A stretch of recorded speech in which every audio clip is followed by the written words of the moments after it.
Welcome back to Brandon Sports, everybody. Hope you're having an amazing day. We are here for my SmackDown review for December 5th, 2025. Overall thoughts on the show before we get into it. I didn't really like today's show. I will give you the examples and tell you why I didn't like it. And we're going to go through the breakdown of each segment of the things that I did like versus the things that I didn't like. And obviously, there are things that I did not like more than I liked. But before we get into that content, make sure you hit the like button, subscribe button for more great content coming up on the channel. So first we start off with Drew McIntyre pulling up in a car. Drew McIntyre, nice white truck, he pulls up, he gets out of the car, Nick Aldis appears, he says, "Hey man, you suspended. Like, what part of suspension don't you get?" Drew McIntyre says, "I served my time." He says, "No you didn't." Drew McIntyre says, "Did you speak to Paul Heyman?"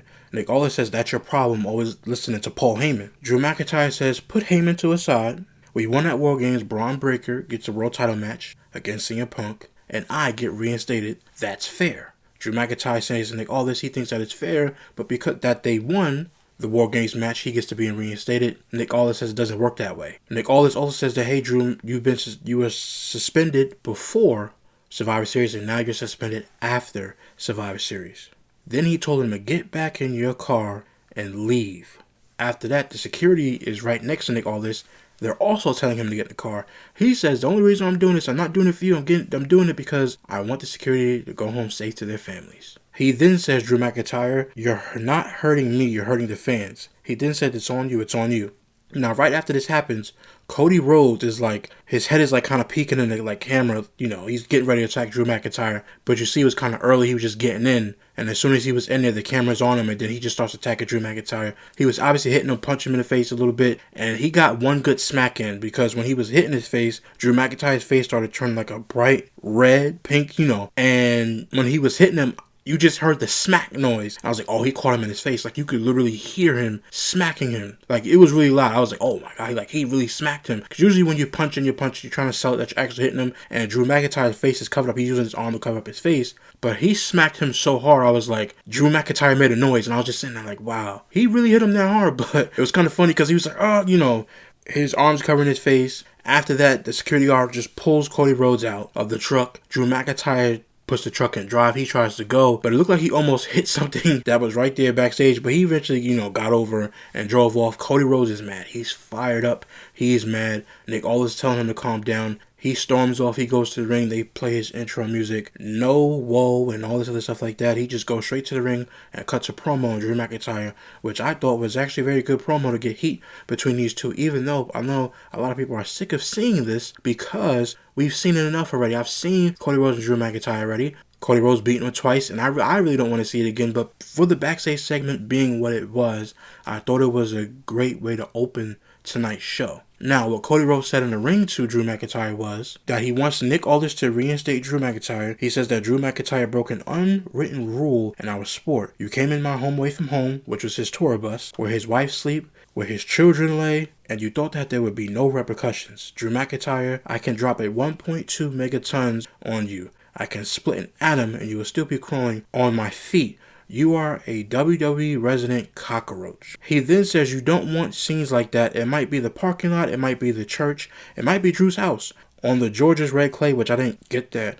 On the coast from California. Or all over the Lone Star State, the crowd starts cheering. He then says it should be in a WWE ring. He says, Drew, you've never beaten me, but you might be the one man who's broken me. So Nick, please, I'm begging you, reinstate Drew McIntyre so I can do what everybody does when they see a cockroach, and that is simply stomp him out. Again, Cody Rhodes was so angry in this promo and had so much aggression that I really liked it.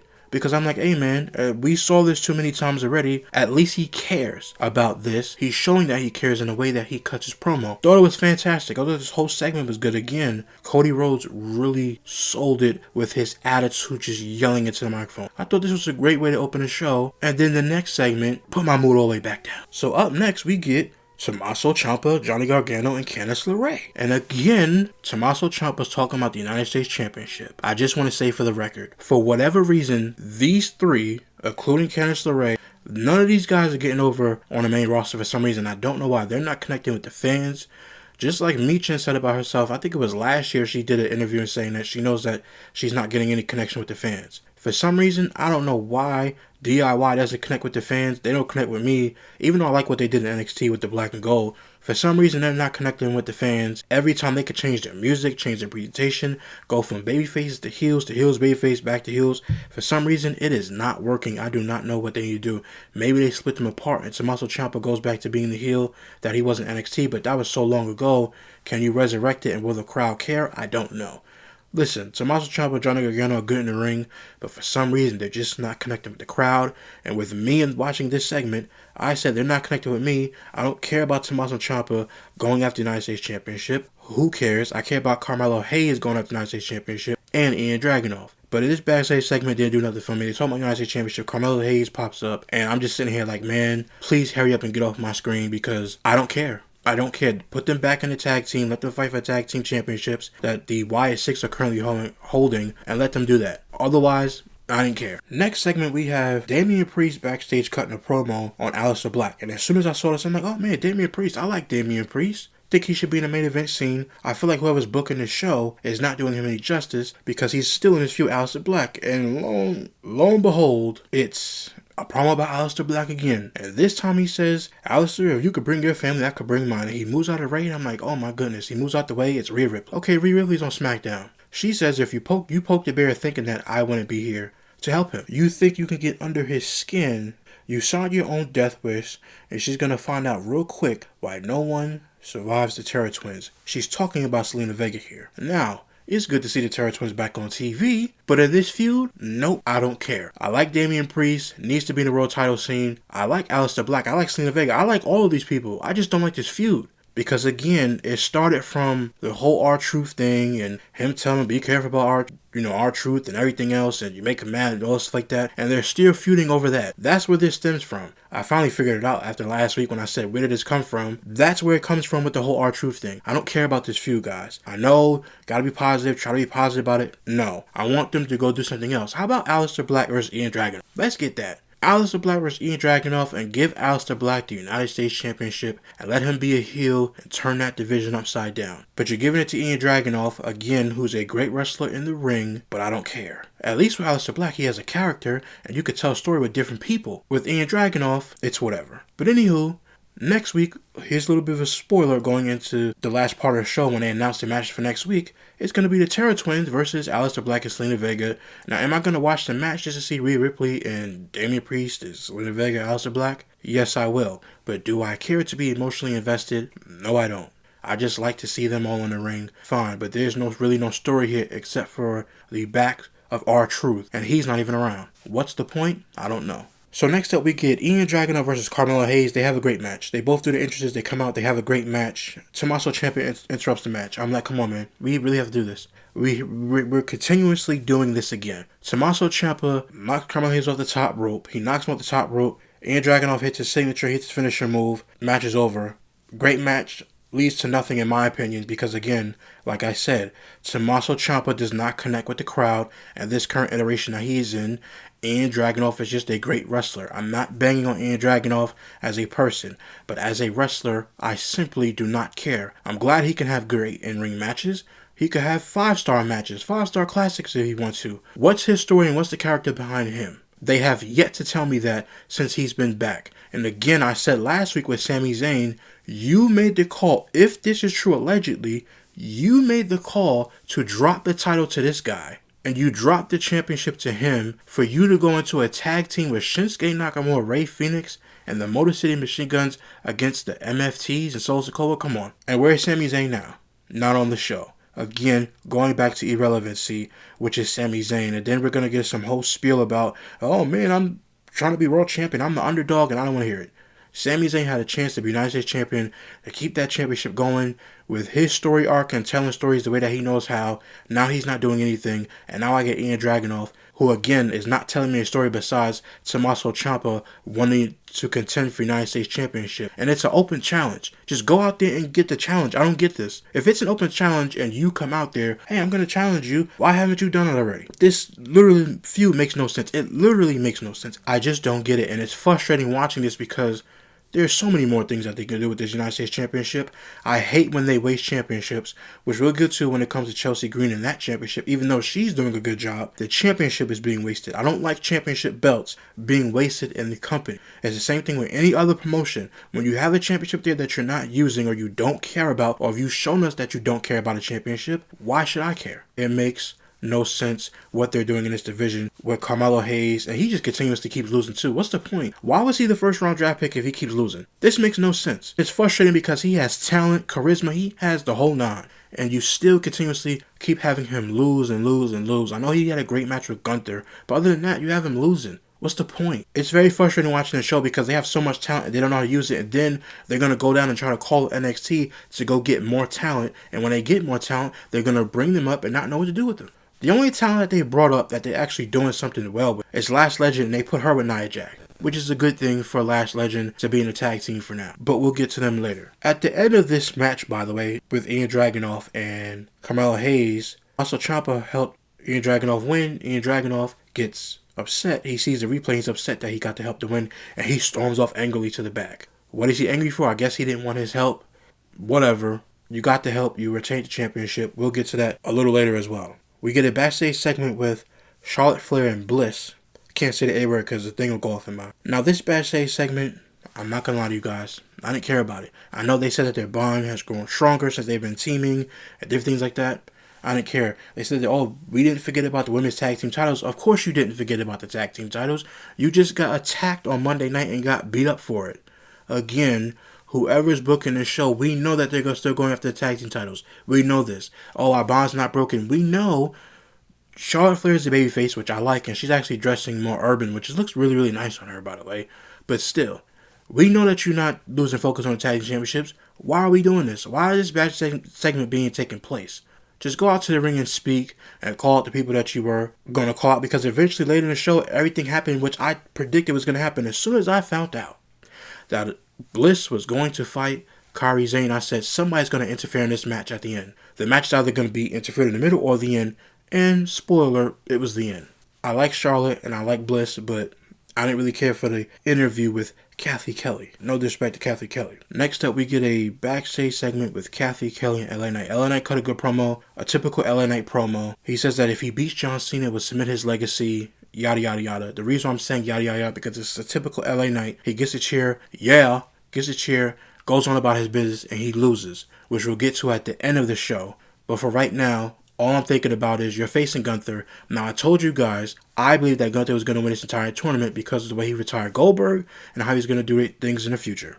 And again, they put LA Knight in a bad situation. By the way, LA Knight fans are really, really rowdy on social media, because when you see every time he loses, it just in general, everybody just goes off about it. So I kind of get why people continuously going off, because it's like time after time after time, he just continues to lose. It's like, what's the point of working hard in this company if they're going to just continuously push you down and not win? But anyway, typical LA Knight promo with Kathy Kelly. It was decent.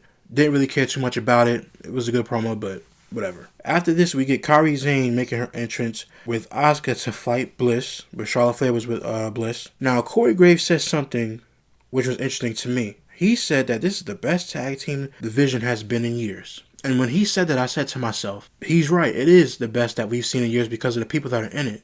But now, the tag team division has all of these top stars in it. What about the Women's World Championship, and what about the WWE Women's Championship? Because, no disrespect to Chelsea Green, I don't want to see Jade Cargill and Chelsea Green, and I don't want to see Stephanie Valkyria versus Nikki Bella. Especially Nikki Bella wasn't even on Raw. So what's the point? What are they doing with both of these Women's World Championships? It's like you said, forget about the Women's World title and the WWE Women's World Championship. We're going to push that to the side and focus on the tag team division when you don't even focus on the men's tag team division. And by the way, for all these years, you have made it seem as if we're not supposed to care about the women's tag team titles because you've done nothing with it. And now you want us to care, but then now you want us to care, you're neglecting the women's world titles. Make it make sense. Again, bad creative and bad booking, whoever's putting this together. Who is Jade Cargill going to face? Tiffany Stratton is gone. She hasn't been seen, I think, since she got beat. Stephanie Valkyria beat Nikki Bella. What's next? Liv Morgan? You're going to tease Liv Morgan with Stephanie Valkyria? She just got back. Let her build herself up and get more wins before she challenges for a women's championship. Again, what are we doing with the women's world titles on both of these brands? It's like now they don't even, it's not even important.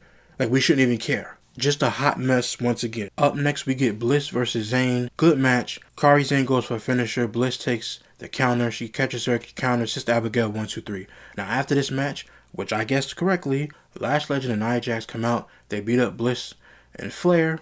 After that, they take Asuka out. Kairi Sane's in the ring. She starts fighting. Asuka comes in, starts fighting. Nia Jax about to go for her finisher. They pull Kairi Sane out of the ring. And Lash Legend and Nia Jax are holding up the titles, saying that they're next. It's their time. They're going to be the next Women's Tag Team Champions. Which is fine. Didn't really care for the segment, but it was still fine. Nothing really to complain about. At least they're actually paying attention again. Like I was saying just earlier, you made us not care for so long. Now you want us to care. Now you're neglecting the other divisions. But again, to get more heat on Lash Legend, I like Lash Legend. So to get more heat on Lash Legend, and of course Nia Jax is an automatic heat magnet, they did a good job. It was something I predicted, but they did do a good job. So Nick Aldis is backstage with Cody Rhodes. He says, I know. As soon as he walks up, I know. I've calmed down. He said, let's do this. Are you good? He says. Cody Rhodes says, I'm good. Obafemi and Ricky Saints is backstage. Cody tells them that whoever wins their NXT Championship match at Deadline this Sunday, they will be facing Cody Rhodes at Saturday night's main event. I thought this was great. Obafemi, Ricky Saints, I like them in NXT. They're facing for the championship at Deadline. Whoever wins that match will face the undisputed WWE Champion Cody Rhodes. I think this is fantastic. I think Ricky Saints is probably going to come out with a victory. Even though I don't watch NXT, I see some stuff that they do. I like Ricky Saints, obviously, when he was with the other company in AEW. And I do like Obafemi, and his presence and how dominant looking he looks. But I'm interested to see, obviously, who's going to win. I think Ricky Saints is going to win. I think it's going to be Ricky Saints versus Cody Rhodes for the championship. And I'll definitely be looking forward to that just because of the history, again, from AEW. Up next, we get Jade Cargill. She comes out. She's facing Alba Fire. Again, I like Jade Cargill.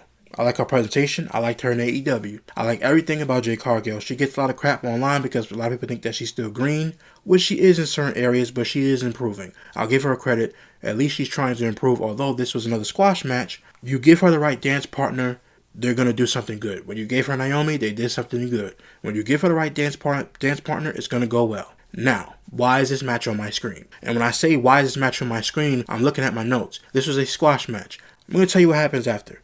Jade Cargill comes out. She faces Alba Fire. The referee is distracted. Chelsea Green slaps Jade Cargill. Jade Cargill goes off the rope. Giulia comes out and starts beating up Chelsea Green with her manager. I even forgot the girl's name. That's how much of this I didn't care about and what this company is doing to Giulia. And by the way, why does she have a manager anyway? Carrying around a purse. I don't get this. She's a big enough star on her own, and you have her with a manager carrying a bag, which I still don't know what's in this bag. I forgot the lady's name, and I'm not going to look it up because I just don't care. She starts beating up Chelsea Green. Alba Fire is distracted, obviously, because it's the same distraction tactics that they've been doing since the beginning of time when it comes to wrestling. Jade Cargill puts her up. She does it jaded. 1, 2, 3. She wins the match. That's it. It's a squash match. Again, my hopes for Jade Cargill in this title reign, because I like Jade Cargill a lot, is that come WrestleMania time, if she's still holding the belt, I want her to face Jordynne Grace from NXT. That's the match I want at WrestleMania. I want Jordynne Grace versus Jade Cargill for the Women's World title. If the company is going to keep the Women's World title on Jade Cargill, we'll see.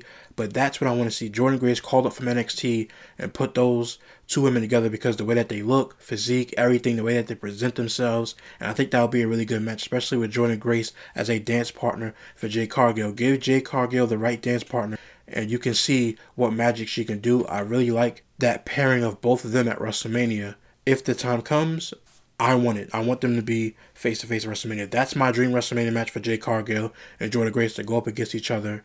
And I think that'll be a great match between those two. We get another backstage segment. There was a lot of backstage segments tonight, which I like being backstage, but there was a lot of dialogue in these backstage segments. And this time it was Faxium. Faxium wants revenge on Tommaso Ciampa, complaining that they took his mask, which I understand it, but let me be the first one to say again, I didn't care. I didn't care that Tommaso Ciampa and his Johnny Gargano, and they stole his mask and he wants it back, so they want revenge. I don't care. Again, the crowd is not invested in Tommaso Ciampa and Johnny Gargano. I don't care about them right now. I like them as wrestlers, yeah. But as a duo together and being out in the crowd, nobody cares. Nobody cares about these two. And as far as Faxium goes, nobody cares about them neither. So anyway, we get that Ian Dragunov comes into the picture. He calls Tommaso Ciampa a, quote, jackass who is begging for an invitation. He wants a match against Tommaso Ciampa. Nick Aldis says, okay, you got it for next week. Ian Dragunov versus Tommaso Ciampa. Ian Dragunov says to Faxian, once I'm done with him, you guys can have whatever's left of him. Again, I understand why Ian Dragunov is mad. As a wrestler and competitor, you don't want nobody helping you. But again, I still don't understand this whole Ian Dragunov thing. I'm not hating on him, or whatever the case may be. I just don't get it. He's a great wrestler. There's no connectivity there for me. Then after that, we get Tama Tonga standing in Ian Dragunov's face. Solo Sikoa comes, grabs his arm and says, let's go. And then out, going into the ring next, is Solo Sikoa and the MFTs. And I'm thinking to myself, why is Tama Tonga standing in Ian Dragunov's face? Is it because Solo Sikoa lost the United States Championship to Sami Zayn? Sami Zayn lost the United States Championship to Ian Dragunov. And now they're going all the way to Ian Dragunov to get back Solo Sikoa's United States Championship. And I know Solo Sikoa said we just got through with Sami Zayn, which we'll get to. But still, they're trying to get back Solo Sikoa's United States Championship, which is fine. But the way that they're doing it just doesn't look right. Let Solo Sikoa confront the United States Champion. I don't need the person standing behind me to do my confronting, my bidding for me. Especially if you want something like a belt. If it's a belt, you get face-to-face, not the person behind you that every time y'all attack people, you have them jump the people. You get in his face, you show him what you're about. You just had a great match on Raw with Gunther, and now all of a sudden, now you can't confront somebody. I don't get it. Have Solo Sikoa confront the person that he wants to face and wants that belt back from. This time we get another backstage segment again. We get Jade Cargill walking, B-Fab walks past her again. This happened last week. Jade Cargill says, do we have a problem? She always says, do we have a problem now? You see what happens to the women on this roster who disrespects me? That's what Jade Cargill said to B-Fab. In comes Michin. With the kendo stick, she kind of puts it between them. And she said, this is not what we're not going to do. We're not going to do this. Cargill says, oh, to B-Fab, this is your little lapdog. Michin says, no, this is a friendship, something that you know nothing about. Jade Cargill says, go get Nick Aldis. You can step up so I can stomp you down. My thoughts on this segment was, again, I like B-Fab a lot. For you guys to know about me. I like B-Fab a lot. I think every time she steps into the ring, she's improving. The problem is that she's barely in the ring in this show. When was the last time B-Fab wrestled? When was the last time she was in a match that was important on this show?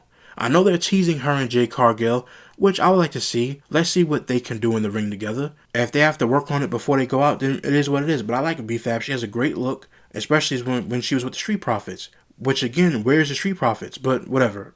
That's another subject for another day. I like B-Fab, I like Jade Cargill. Michin, just like Tommaso Ciampa and Johnny Gargano, she has no connection. And she said this, I have a hard time connecting with the crowd. It is what it is. I took this segment as nothing at all. That's what I took this segment. I took the segment as they're probably teasing B-Fab and Jade Cargill, but Michin, no disrespect to her, but it's like, do you care? I don't, and there's no disrespect, but I just don't care. We get Solo Sikoa up next in this upcoming segment in the ring this time. Instead of being backstage, we're now in the ring. Solo Sikoa and some FTs go to the ring, come out to the ring, commercial break, we come back. Solo Sikoa was talking about how they said they were going to take out Sami Zayn, and that's what they did. They took his ass out, and now that problem's over with, they're talking about the Wyatt Six. And this is what Solo Sikoa says to the Wyatt Six. He says that you've been watching me and my family, but I've been watching you too. Since I didn't introduce myself, the name is Solo Sikoa and this is my family tree, basically pointing to the MFT standing behind him. Your family has something that belongs to my family, and it's the WWE Tag Team Championships. After you attack me from behind, the difference is, when I do it, no one comes back. You hurt me, they're gonna hurt you. And he said, you listen to me very closely. Everything that was his, he points up to the sky, the crowd starts to boo. Everybody knows that he's talking about Bray Wyatt. He said, everything that is his, that is now yours, will be mine. I was like, oh, we getting personal. This was good promo by Solo Sikoa so far. He says, I'm going to take everything away from you. I'm going to take everything away that you love, all the memories. I'm going to show everyone in this world that you do not deserve the name Wyatt. Again, great promo by Solo Sikoa. I'm going to tell you the problem coming up. But this is a great promo by Solo Sikoa talking about Bo Dallas. Or Uncle Howdy, as we call him now. He says, I'm going to take it all away because I can. And he says, I'm going to take it all away because I can. All I have to do is Bo leave. Everybody knows that Bo Dallas used to say that when he first came on to the main roster in WWE, it was Bo leave. I never forget that Brock Lesnar, when he said all you have to do is Bo leave, and Brock Lesnar picked him up at F5'd him. That was pretty much the end of him after that. But that brings back memory when he says Bo leave. Because every time he says Bo leave, and the way that Bo Dallas used to say it, F5 from Brock Lesnar, it was just amazing. I remember when the people were changing his Wikipedia to say RIP because Brock Lesnar F5'd him. That was a good moment in a terribly booked era, but that was a good moment at that time. So after that, the lights go out. The Wyatt Six are standing on the ring apron. Uncle Howdy and Solo Sikoa coming face to face in the ring. The crowd is chanting, "You effed up." They start fighting. They all just started brawling, and then after that, it was basically over. We go to another backstage segment again. This time, it's The Miz backstage with Nick Aldis again, and they're talking about the last time his now tournament, and now The Miz is upset again that he is not on the same Saturday night's main event going up against John Cena, and now he's not on the card, how he was John Cena's WrestleMania opponent, main event WrestleMania. Just complaining. I don't really care for The Miz, and he's complaining again. He's a Hall of Famer. I just didn't care for the segment because you're out of the tournament, you lost, that's it. Bayley comes in. Yes, that's right. Bayley comes in there. The Miz says, "Are you kidding me?" Because Nick Aldis tells us that she's on a Saturday's main event. He walks out of the office. The Miz, Nick Aldis says that Bayley will be facing an NXT opponent, and it's Soul Rika. Bayley versus Soul Rika is official for Saturday night's main event. We'll see what that turns into. I don't really have an opinion on that just because I see what kind of stuff that Soul Rika does, but I'm not familiar with her entirely. But we'll just see on Saturday night's main event when she faces Bayley. We'll see when we get there. We get another backstage promo segment with Aleister Black talking about Damian Priest. And this was the point where I have it in my notes. This was at 9:35, and he was cutting his vintage, and I was getting so frustrated that I was going to skip the rest of the show and just come down here and do a review and talk to y'all and vent how mad I was. Now, because I'm really mad about the whole Solo Sikoa. He did cut a good promo, but I didn't care about the MFTs, and I don't care about the Wyatt Six because the company ruined it. I said it last week, and I'm going to say it now. I didn't care about none about this promo. I like Aleister Black. Cutting a promo on Damian Priest, I don't care about. I don't care about them cutting a promo on each other. I don't want this feud to go on. They're having a match next week, which I spoiled earlier, so now here we go. Next week, it's Damian Priest and Rhea Ripley versus Aleister Black and Selena Vega. Am I going to watch the match and review it? Obviously. Do I care truly about their feud? No, I don't. And when I was watching Aleister Black cut the promo, I'm like, man, I'm getting frustrated. I'm getting frustrated by this show and the booking of this show. Then they say next week we get Ian Dragunov versus Tommaso Ciampa. Then I said to myself, okay, that's it.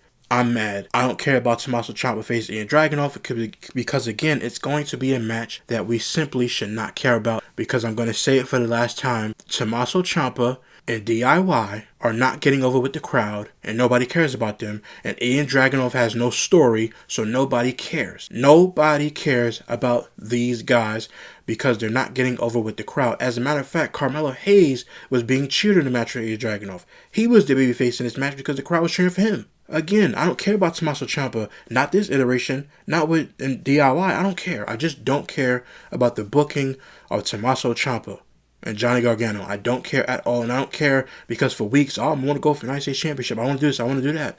Just go out there and challenge. Just like everybody else did. Who's coming back? Who's going to be behind the curtain? Blah, blah, blah, blah. And then all that stuff like that. He doesn't want to come out and challenge. And now there's a problem. Again, this is frustrating because all he had to do was simply walk out there and challenge him. Or when you see him backstage, they say, hey man, I want to see you. I want to fight you next week for the United States Championship. You accept my challenge? Yes. But now all of a sudden they're trying to build a story between two people that the crowd does not care about. Yes, Ian Dragunov has great matches. Fine. I have no problem with having great matches. I told you that. I have a problem. Who is Ian Dragunov? Why should I care about Ian Dragunov besides having great matches? Anyway, so that's for next week. And next week we get Bliss versus Lash Legend. So we're going to see Lash Legend on SmackDown one-on-one with Alexa Bliss. By the way, that should not be a squash match. But the way that Lash Legend towers over Bliss, they're probably going to squash Bliss and give Lash Legend that favor. Even though it shouldn't be a squash. Should be competitive. But overall Lash Legend, she's probably going to win the match. Because she's the newbie and they're going to give her something. Just in my opinion. Last match of the night, we have LA Knight versus Gunther. Gunther did a promo backstage, but I didn't really care for it. He was just talking about John Cena and LA Knight. Whatever, fine. We get to the match. Typical Gunther and LA Knight match. Now, here's the problem that everybody had, because we're just going to get to the ending of it. Because, like I said, a typical match between both of them. Good match nonetheless. It's just typical. Gunther tapped out LA Knight. Now, everybody on Mad is going absolutely insane because LA Knight was tapped out by Gunther. Gunther tapped out of LA Knight. People are upset. And I get why they're upset. LA Knight is doing everything that he can to basically get over. And when you see guys from, I guess it was Ibu on his YouTube channel with his guy saying that the company just doesn't want to give him the light. They don't want to give him the green light to be the champion. It's just like, what does he work hard for? I understand he's being paid to be there and that's his job and he works and it's his dream probably. But what's the point of working hard in this company and the company, oh, well, we don't like you. If the crowd likes you and you're getting over, and people want to see you be a world champion or be a United States or Intercontinental champion, what's the point of booking somebody, or what's the point of having somebody in the company who's busting their ass to get to where they're supposed to be, and you don't want to give them the green light? You don't want to give them the push. This makes no sense to me. Instead of having Gunther just pin LA Knight, we all know Gunther likes to submit people, but just pin him 1, 2, 3, or have Gunther cheat and win instead of doing a clean tap out. This makes no sense for LA Knight. This absolutely makes no sense. Even though I knew Gunther was going to win, which I picked him to win, I had no problem with winning. It's the way that he won. You made LA Knight look soft again, and his fan base is going absolutely nuts, and which they should. Again, the guy is working hard. Yes, I know he's in his late 30s, but who cares? You sold people a dream to say you come into the company, you work hard, and one day you're probably going to get a push. And what push has he gotten? He's getting over the crowd organically by himself since they changed him back to LA Knight instead of having that Dupree last name or whatever he was. With the Maxim models and all that stupid stuff that he was doing. I don't get this whole LA Knight thing. I don't get his booking. He's doing everything that you would want, or at least Vince McMahon would want, even though Vince McMahon's not there anymore, in a guy who's going to get over. But you hear all the rumors for all these years that there's some people in this company that just don't want people to get over on their own. They want to be the ones to push them. And I think that's unfair. LA Knight's been doing a good job since he was in TNA. He was in NXT. He got called up. Vince McMahon made him do all this stupid stuff. Then he went back to being LA Knight when Triple H took over. And the fact that he re-signed with this company, which I'm glad he did because he's probably got way more money than he was making before, which is a good thing because you got to take care of yourself and your family. But what was the point? What's the point of this? What's the point of working hard in this company if you're not going to get a push? I understand that not everybody gets the push, but why you have him tap out? Just have him lose by disqualification, have Gunther win like that. But to tap him out makes absolutely no sense. Again, this is why I say USA Network pays billions of dollars, or $1 billion or $2 billion, or whatever it is, to have this show on here, and it's simply not fun. And they're going to take this show to be 3 hours. This makes no sense to me. Again, it wasn't as bad as last week, but I just didn't care for a lot of this stuff. I care for the beginning. I didn't care about Ian Dragunov. I know I keep punching a dead horse and knocking on a dead horse, but come on. Cody Rhodes and Drew McIntyre were the highlight, and Drew McIntyre was there for a segment. Cody Rhodes cut a promo, and that was it. And besides me taking a liking to Last Legend, other than that, I didn't care about pretty much anything else on this show.